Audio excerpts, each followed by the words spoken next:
जय गुरुदेव। आज हम चर्चा करेंगे भगवान गणेश के विकट अवतार के ऊपर। Today we will discuss on Vikat incarnation of Lord Ganesha.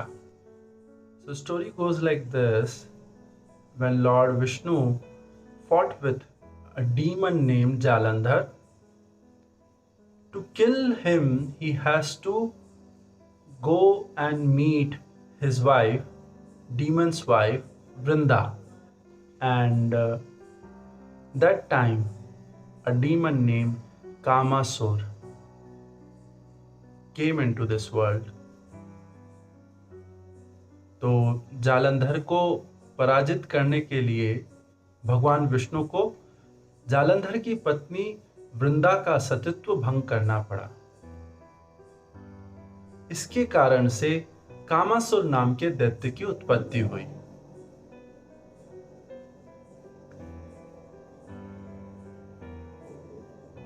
Kamasur दैत्य गुरु शुक्राचार्य के पास जाता है और उनसे मंत्र दीक्षा लेकर तप करता है। तप कर कर भगवान शिव को प्रसन्न करता है और अजय होने का वरदान प्राप्त करता है। The demon goes to Daitya Guru Shukracharya and take guidance from him to meditate. With his penance, Shiva becomes happy and gives him boon of not to be defeated by anyone in the war. Kamasur was married to the daughter of Mahishasur, and the name of his wife was Trishna. From Trishna, he had two sons, Shoshan and Dushpur. Kamasur का विवाह महिषासुर की पुत्री तृष्णा के साथ हुआ था और उससे उसके दो पुत्र थे, दुष्पुर और शोषण। वर के मद में उसने तीनों लोकों में त्राही त्राही मचा दी और सभी देवताओं को अपने अपनी जगह से निकाल बाहर किया। With the boon, he created destruction in all the three lokas and troubled all the gods and goddesses. Being stressed, the gods and goddesses takes refuge to the Maharshi named Mudgal. सभी देवी देवता परेशान और व्यथित होकर महर्षि मुद्गल की शरण लेते हैं, जो उन्हें भगवान गणेश का ध्यान करने का मार्ग बताते हैं। महर्षि मुद्गल guides them to meditate on lord गणेशा's beej mantra. Lord Ganesha incarnates in front of them as Vikat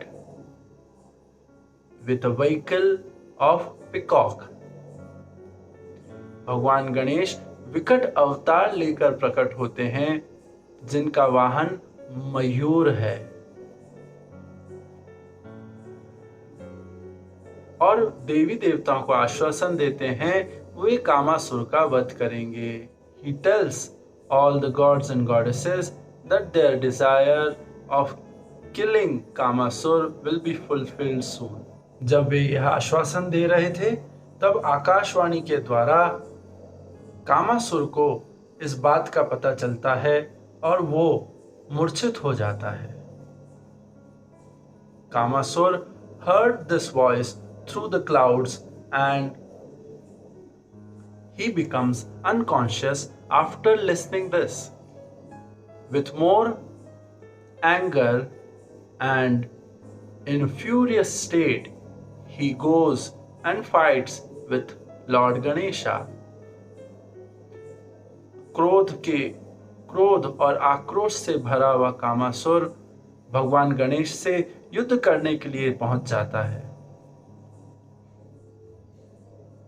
और वहां पर भगवान गणेश उसको तत्व ज्ञान बताते हैं कि मुझे तू कभी जीत नहीं सकता, इसलिए भलाई इसी में है कि तू मेरी शरण में आ जा।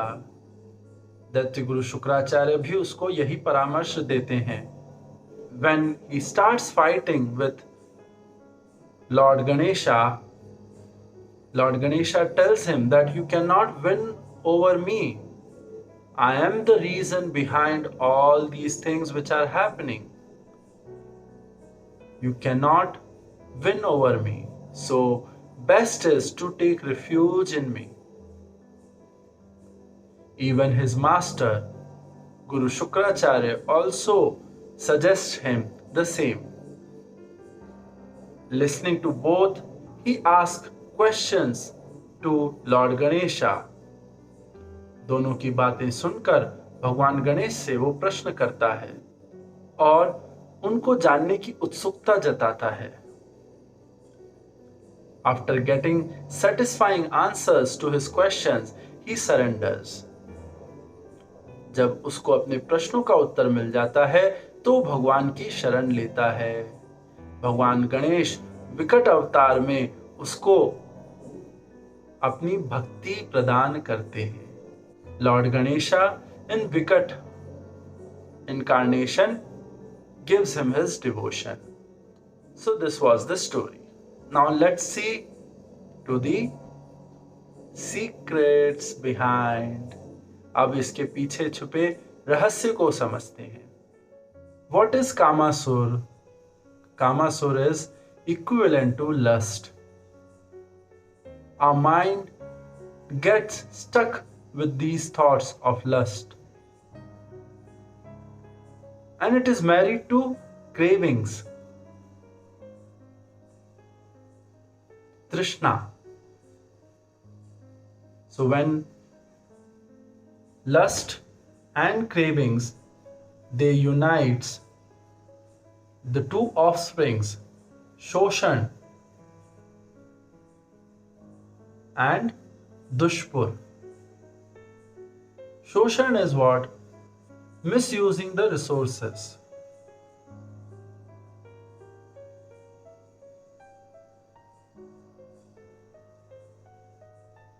And Dushpur means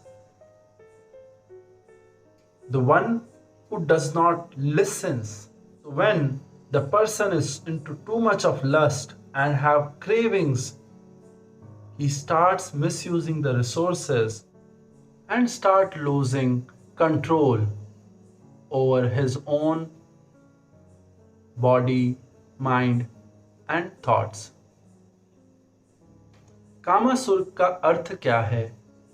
जो काम भावना जागृत होती है, ये उससे संबंधित है। कामासुर का विवाह तृष्णा से हुआ था। तृष्णा माने क्या?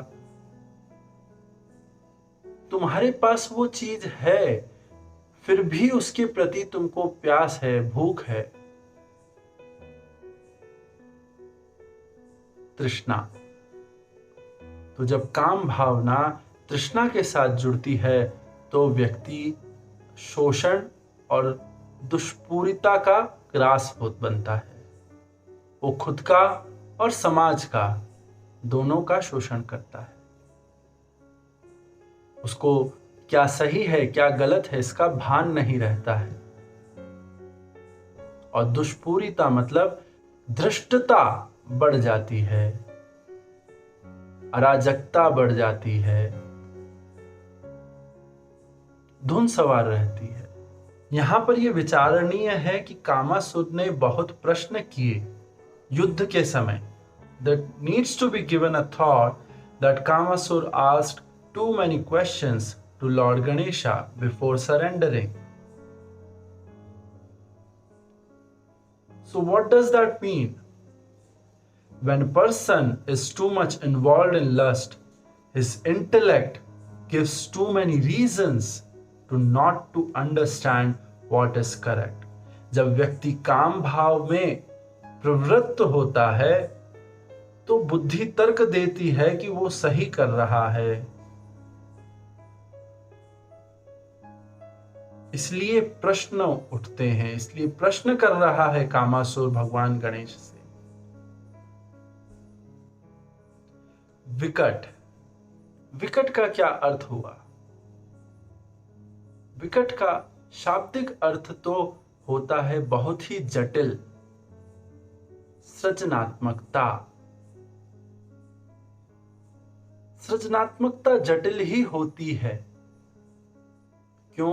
क्योंकि तुमको अपनी पूरी एनर्जी, पूरी ताकत उसमें लगानी है। What is wicked? Wicked means something which is tough, which cannot be handled easily. And creativity. Creativity is tough. Not everyone can be creative. Yes. So, when too much of lust, बहुत ज्यादा काम भावना मन में जागृत हो, तब विकट की चेतना में प्रस्थापन करना चाहिए, सृजनात्मकता में प्रस्थापन करना चाहिए। When too many lust thoughts are there, you should take refuge in विकट consciousness, creativity. In body, स्वाधिष्ठान चक्र is related to lust and creativity.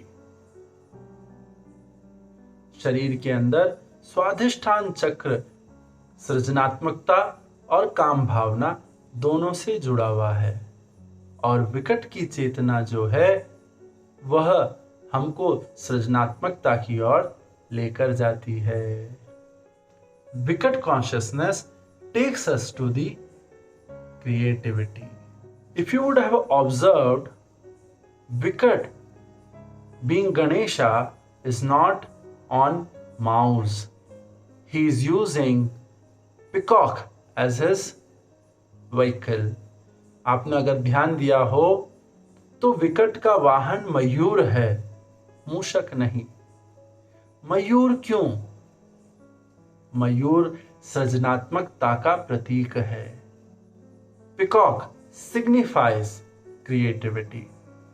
But Lord Ganesha also has snake around his stomach. And peacock and snakes are completely enemies to each other. भगवान गणेश के पेट पर नाग भी है, और मयूर और नाग तो जन्म से ही एक दूसरे के शत्रु होते हैं। फिर ये विचित्र बात क्यों है? क्या मतलब है इसका? यही विकट का स्वरूप दर्शाता है, यही जटिलता दर्शाता है।